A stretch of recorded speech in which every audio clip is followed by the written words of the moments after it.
Hello दोस्तों, क्या हाल है आपका। आशा करता हूँ अच्छे होंगे, स्वस्थ होंगे। तो आज इस वीडियो में हम लास्ट के आपके 3 दिन बचे हैं, उसमें आप क्या गलती न करें और क्या क्या सुधार कर सकते हैं जिससे कि आप उस मेरिट में बने रहें। और ये वीडियो खासकर आप ये ना माने कि केवल हमने ये गुरु मंत्र दिया तो इसी से आप 360 पार कर जाएंगे या 350, ऐसा बिल्कुल नहीं है। हाँ, अगर आपने थोड़ा सा भी कहीं लैक ऑफ कॉन्फिडेंस या आपको प्रेशराइज होता है तो ये जो हम बताने चाह रहे हैं इस वीडियो में आपके लिए बहुत कारगर सिद्ध होगा।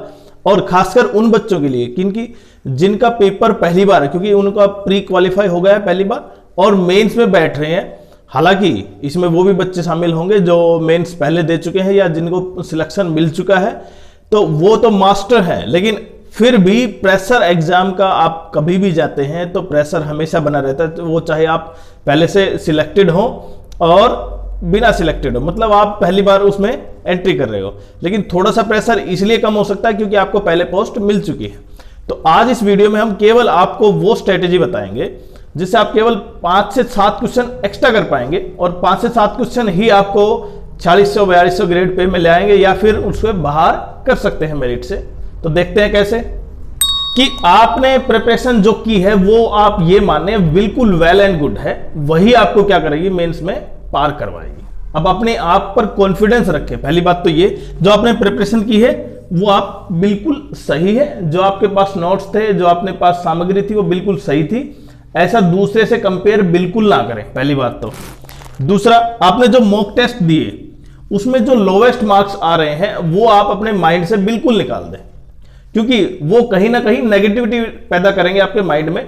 और आप ये मान के चलें केवल आप ही उसमें सिलेक्ट होंगे। तो अगर आपके दिमाग में ये चीज है और आपने अच्छी प्रिपरेशन की है तो आप ये मान के चल सकते हैं आपका प्रिपरेशन जरूर काम आएगा। दूसरा, ऐसा तो है नहीं कि हमने बता दिया कि न्यूट्रिशन हम ये बता रहे हैं कि वो खाएं, ये खाएं, वो खाएं। देखिए, आप ग्रेजुएट हैं, आप मैच्योर हैं, आपको पता है। ऐसा तो है नहीं कि आप पहली बार डायरेक्ट ही एंट्री कर रहे हैं, आपको सब कुछ पता है। तो इसलिए वो न्यूट्रिशन वाला प्रोग्राम है कि अब ये खाएं वो ना खाएं, ये सब आपको पता है, इसलिए इन चीजों पर नहीं जा रहे हम। उसके बाद क्योंकि एक दिन पहले आपको ट्रैवल भी करना है, एग्जाम दूर है, तो वो भी एक पॉइंट रहेगा। उसके बारे में डिस्कस करेंगे कि आप उस स्ट्रेस को कैसे मेंटेन करें। और सबसे इंपॉर्टेंट, जब आपने मॉक, अब आप 3 दिन बिल्कुल मॉक बंद कर दें। अगर पहले से बंद कर दिया तो वो तो वेल गुड है, लेकिन अगर फिर भी आप मॉक दिए थे 3 दिन पहले, अब वो बिल्कुल बंद कर दें। इसके बारे में सोचना बंद कर दें कि आपके मार्क्स बहुत कम थे। तीसरा, रिवीजन। आपके पास जो मैथ्स के, इंग्लिश ग्रामर के जो रूल हैं, जीएस के जो नोट्स है, केवल उनको रिवीजन करें। बाकी किसी भी चीज को दोबारा से टेस्ट बिल्कुल ना दें। अब आपने टेस्ट बिल्कुल बंद कर देना है। अब टेस्ट से संबंधित कोई भी ऐसा पॉइंट न उठाएं। और ये सबसे इंपॉर्टेंट, देखिए, स्ट्रेस तो बच्चों को आएगा। आप चाहे कितना भी इसको नेग्लेक्ट करें, लेकिन स्ट्रेस आएगा। लेकिन उस स्ट्रेस को आपने पॉजिटिव वे में लेना है। कैसे? जैसे जब आप एग्जाम हॉल में जाते हैं, एग्जाम से बाहर देखते हैं बहुत ज्यादा स्टूडेंट हैं, बहुत ज्यादा कैंडिडेट खड़े हैं, मेरा नंबर कैसे आएगा।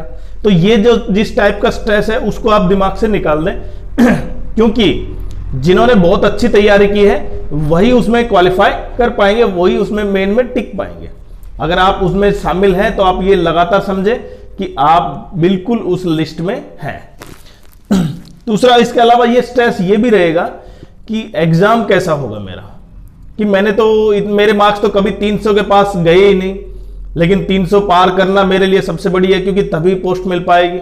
और 10 नंबर अगर इधर से उधर हो जाते हैं तो मेरे को अच्छी पोस्ट मिल जाएगी। तो ये स्ट्रेस आप क्या करें, क्योंकि पेपर में ये स्ट्रेस आपको कहीं ना कहीं 1-2 क्वेश्चन बिल्कुल नीचे या ऊपर लेके जा सकता है। तो इस टाइप का स्ट्रेस बिल्कुल ना ले, क्योंकि आपने जिस तरह तैयारी की है और क्योंकि आपका जिस दिन कैसा रिफाइन होगा, आपका लक भी उस पर डिपेंड करेगा। क्योंकि अगर मानो आपने जिस तरह के क्वेश्चन किए, जीएस में मानते हैं, आपने जिस तरह के पढ़े और हो सकता है उसमें से 40%, 20% क्वेश्चन उसी तरह के आ गए, तो आपका लक डिफाइन कर रहा है। तो इसलिए लक भी बहुत डिफाइन करेगा आपकी लगभग 15 से 20% कि आपका पेपर किस तरह जाएगा। आप ये ना माने कि केवल मेहनत मेहनत, केवल लक भी इसमें काम करेगा। तो लगभग 20% आपका लक भी काम करेगा और बाकी जो सारा है 80% काम करेगा। और 80% में आपकी मेहनत, आपका रिवीजन, आपका स्ट्रेस मैनेजमेंट और एग्जाम हॉल की जो एनवायरनमेंट है वो भी सबसे इंपॉर्टेंट है।